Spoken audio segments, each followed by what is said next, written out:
मगर जम्मू कश्मीर के मुसलमान जो हेचमुत ही ना, कुरान पढ़ना नहीं है, कुरान सुनना नहीं है, कुरान समझना नहीं है और उस पर अमल भी नहीं करना है।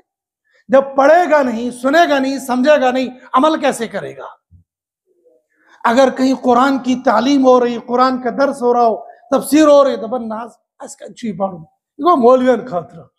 कुरान हमने रखा मौलवियों के लिए, हदीस रखी है मौलवियों के लिए, दीन रखा मौलवियों के लिए। हम तो बस फ्री के ठेकेदार है दीन के। जब बात है तो दीन जानन, दीन वो जानते हैं जो मन मर्जी का दीन होता है। शरीयत की मर्जी का दीन कुछ और है, मन मर्जी का दीन कुछ और है। जब दीन बताया जाता है लोग नाराज हो जाते हैं, जब मन मर्जी का दीन बताया जाता है, हाँ युद्ध मौलवी चुनका जबरदस्त बात करता है, वो किसी की मुखालफत नहीं, किसी की दिल आजारी नहीं, कुछ नहीं करता है वो। और जब आपके नफ्स के खिलाफ बात आ जाएगी तो ये थोड़ी मौलवी है कोई, ये तो साहब के दिल तोड़ देता है। इसलिए कि हक, हर बंदा कहता हक बोलो, लेकिन वो जो मेरे मन को भाए, जो कुरान वाला हक हो, वो बोलने की जरूरत नहीं है। मर्दों को कहो, जवानों को कहो दाढ़ी रखो, तो बनास की जरूरी थोड़ी छू। इसी वाक़े के अंदर आएगा, इसी सूरह तोहा के अंदर आ जाएगा। हजरत हारून अलैहिस्सलातु वस्सलाम कहेंगे, ए मेरे मांझाए भाई, मेरे दाढ़ी को छोड़ दे। ये दाढ़ी रखना ये मुसलमान की अलामत है, दाढ़ी कटवाना ये मुसलमान की अलामत नहीं है। तो जिसकी मर्जी समझ लो, बेरीश हो जो होना ये मुसलमान, ये नबी सल्लल्लाहु अलैहि वसल्लम की मंशा के खिलाफ। और लोगों को धोखा है कि दाढ़ी रखना सुन्नत है, गलत है। ये दाढ़ी रखना वाजिब है, दाढ़ी रखना सुन्नत नहीं है। सुन्नत और वाजिब में फर्क है। अगर सुन्नत कभी कभार छोड़ दोगे, बाज़ सुन्नतों के छोड़ने पर गुनाह भी नहीं मिलेगा। बाज़ सुन्नतें वो होंगी जिनके दाम पर हमेशा छोड़ोगे तब गुनाह होगा, लेकिन ये दाढ़ी रखना ये हमेशा ये वाजिब है। और दाढ़ी कटाने वाला जब सजदे में है तो गुनेगार, जब तिलावत कर रहा है तो गुनेगार, जब नमाज पढ़ रहा है तो गुनेगार, जब खाना खा रहा है तो गुनेगार, जब तस्बीह पढ़ रहा है तो गुनेगार, जब जिक्र कर रहा है तो गुनेगार, मुराकबे में है तो गुनेगार। जो जितने दीन के काम करेगा हर हाल में गुनेगार होगा, इसलिए कि इसने दाढ़ी कटाई है। लिहाजा मर्दों को चाहिए दाढ़ी को रखो। वाफुल लिह्या वक्तउश शवारिबा, अपनी दाढ़ी को बढ़ाओ, अपनी मूंछों को कटाओ।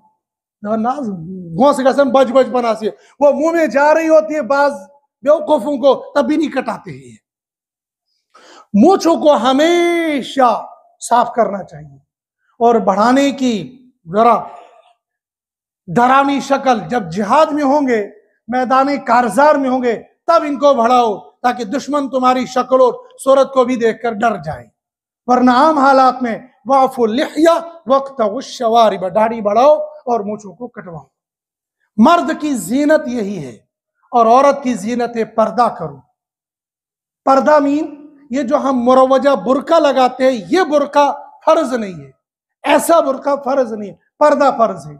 अब अगर ये पर्दा खुले डोले कपड़ों के साथ हो, हमारा आज का नौजवान पुरानों को गालियां देता है, नयों की तारीफ करता है। ये जो कश्मीर में पुराने बुजुर्ग थे ना, इन्होंने कपड़ों के अंदर ही पर्दा रखा था। पुराने बुढ़े मर्द की फेरन पहनते थे, औरतें भी फेरन पहनती थी। ये औरतें पुराने जमाने के अंदर बुर्का तो नहीं पहनती थी, लेकिन इनके बदन की साख उस फेरन में छुप जाती थी। आज कर की हमारी लड़कियां, हमारी बहनें, हमारी बेटियां, बचपन से हम उनको नंगा करते हैं।